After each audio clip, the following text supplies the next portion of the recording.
التمش اشر کی تیز آواز مردان خانے کی سمت سے آ رہی تھی، وہ بھی مردان خانے کی سمت بڑھ گئی۔ صدف اس سے منع کرتی رہی کہ نادیہ اس طرف نہ جائے، کیونکہ التمش نے سختی سے منع کیا تھا کہ حویلی کی کوئی بھی عورت مردانہ خانے کی سمت نہیں آئے گی۔ لیکن وہ صدف کی آواز کب سن رہی تھی، وہ تو جلے پاؤں کی مچھلی کی طرح تڑپ رہی تھی۔ التمش کی دل دہلا دینے والی گراہٹ اسے خوف میں مبتلا کر رہی تھی۔ وہ مردانہ خانے کی سمت بڑھ گئی۔ جب اس کی نگاہ التمش پر پڑی، وہ سیاہ رنگ کی گاڑی سے کسی زیرو کو گھسیٹ کر نکال رہے تھے اور دوسری جانب اشر و شعیب انہیں ایسا کرنے سے روک رہے تھے۔ التمش وہ چہلائی، وہ جو بے رحمی اور صفاقت سے مینداد کی درگت بنا رہے تھے۔ نادی کی آواز سن کر اپنی جگہ مجنون ہو گئی۔ کیا کر رہے ہیں، چھوڑیں اسے۔ التمش کے بازو تھام کر گھرائی۔ اشر اور شعیب ہانکوں کی طرح نادیہ کو دیکھ رہے تھے۔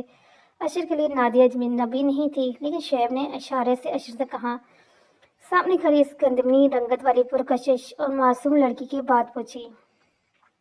تم کیوں آئی ہو یہاں؟ اشر نے تیکھی نظروں سے گھورا۔ آپ اس آدمی کو کیوں مار رہے تھے؟ وہ بھی نادیہ تھی، مجال ہے اس پر التمش کے سخت اور تیز لہجے کا کوئی اثر ہو۔ جاؤ یہاں سے ابھی اور اسی وقت۔ نادیہ کے ملائم ہاتھوں سے اپنا بازو آزاد کر کے بولے۔ میں نہیں جاؤں گی جب تک آپ مجھے سچ نہیں بتائیں گے۔ آخر کیوں پیٹ رہے ہیں آپ اس آدمی کو؟ وہ بھی تیز آواز میں چہلائی۔ التمش نے گہرا سانس کھینچ کر اپنے اعصاب نارمل کرنے چاہے۔ میں تمہیں نہیں بتا رہا ابھی، اس لیے جاؤ۔ اس کی آواز میں تھکن دہرائی تھی۔ بھابھی آپ اسے لے کر جائیں یہاں سے پلیز۔ اشر جو اتنی دیر سے خاموشی سے نادیہ کو دیکھ رہا تھا، سنجیدگی سے بولا۔ التمش نے اسے خونخوار نظروں سے گھورا، گویا جیسے وہ اشر کو آنکھوں کے ذریعے ہی مار دینے کا ارادہ رکھتے ہوں۔ چلیں التمش۔ نادیہ اشر کو بھی جانتی تھی، اس لیے اس کا شک اب یقین میں بدل گیا کہ التمش ضرور کچھ غلط کر رہے ہیں۔ میں نے کہا میں نہیں چل رہا، ضد مت کرو۔ وہ اسے خود سے دور کرتے ہوئے دبے دبے غصے میں چلائے، لیکن تب تک اشر شعیب کی گاڑی کی ڈرائیور سیٹ سنبھال چکا تھا۔ وہ دیکھتے ہی دیکھتے زن سے شعیب کی گاڑی اڑا کر لے گیا۔ التمش نے کھا جانے والی نظروں سے نادیہ کو دیکھا، وہی جیسے سارا قصور ہی نادیہ کا تھا، کیونکہ اب مینداد کو اشر لے کے جا چکا تھا اور یہ سب نادیہ کی بحث کی وجہ سے ہوا تھا۔ شعیب تم بے شک پولیس آفس سے رہو، لیکن مینداد کا قتل میں کروں گا۔ تم یا پھر اشر دور ہو جاؤ اس معاملے سے، لیکن اس کمینے انسان اشر کو فون کر کے کہو کہ آدھے گھنٹے میں مینداد کو لے کر مردان خانے پہنچے، ورنہ مینداد سے پہلے اشر افتخار میرے ہاتھوں سے مارا جائے گا۔ ناگواری اور استد میرے سے کہتے وہ نادیہ کی سمت مڑے، اور تم چلو میرے ساتھ۔ نادیہ کا ہاتھ تھام کر بڑی حویلی کے اندرونی حصے کی طرف بڑھ گئے۔ تم کیوں آگے وہاں؟ نادیہ کو صفحے پر اپنے سامنے بٹھا کر دبے دبے غصے میں چلائے۔ کیونکہ آپ کے چہلانے کی آواز میں نے سنی تھی، وہ منمنائی۔ التمش خاصے غصے میں دکھائی دے رہے تھے۔ میں چاہے مر بھی رہا ہونا تب بھی حویلی کے اس حصے میں کبھی داخل نہیں ہونا۔ اس حویلی کے کچھ اصول ہیں نادیہ، جن کا تمہیں بھی احترام کرنا ہوگا۔ نہ چاہتے ہوئے بھی ان کا لہجہ ساتھ ہو گیا تھا۔ آپ پھر سے غصہ کر رہے ہیں، نادیہ نے برے برے منہ بنا کہا، کیونکہ تم کام ہی ایسے کرتی ہو، لیکن آج کے بعد یہ غلطی پھر سے نہیں دہرانا۔ سمجھانے والے انداز میں بولے۔ لیکن وہ آدمی کون تھا؟ وہ نادیہ تھی، جسے سامنے کے غصے سے کوئی خوف محسوس نہیں ہو رہا تھا، کیونکہ اب وہ اس انسان پر یقین کرتی تھی کہ وہ اس سے کبھی اذیت نہیں دے گا۔ حسام کا قاتل تھا وہ، جس کی خیر خواہ بن کر تم آگی ہو۔ میں نہیں آنا چاہیے تھا ابھی۔ التمش نے روحان سے لے جائیں۔ کیا حسام کا قاتل؟ ایک دم یقین سے چلائی۔ ہاں حسام کا قاتل۔ التمش نے گہری سانس خارج کرتے ہوئے کہا، لیکن ایسے کیسے ہو سکتا ہے؟ نادیہ الجھی، راحم بے قصور ہے، حسام کو کسی اور نے مارا ہے۔ التمش نے نادیہ کو واپس صفحے پر بٹھاتے ہوئے کہا، لیکن یہ کیسے ممکن ہے؟ وہ دم بہت رہے گی۔ میری آنکھوں کے سامنے تو راحم نے حسام پر گولی چلائی تھی۔ یہ اس نے دل میں سوچا، لیکن زبان پر یہ بات نہیں لائی۔ متاثر سی بات ہے، حسام کا قاتل راحم نہیں بلکہ کوئی اور ہے۔ نادیہ کے ہاتھ مضبوطی سے تھام کر وہ دھیمے مگر کرب زدہ انداز میں بولے۔ نادیہ کی آنکھیں کھلی کی کھلی رہ گی۔ تو پھر اب کیا ہوگا التمش؟ وہ بولی۔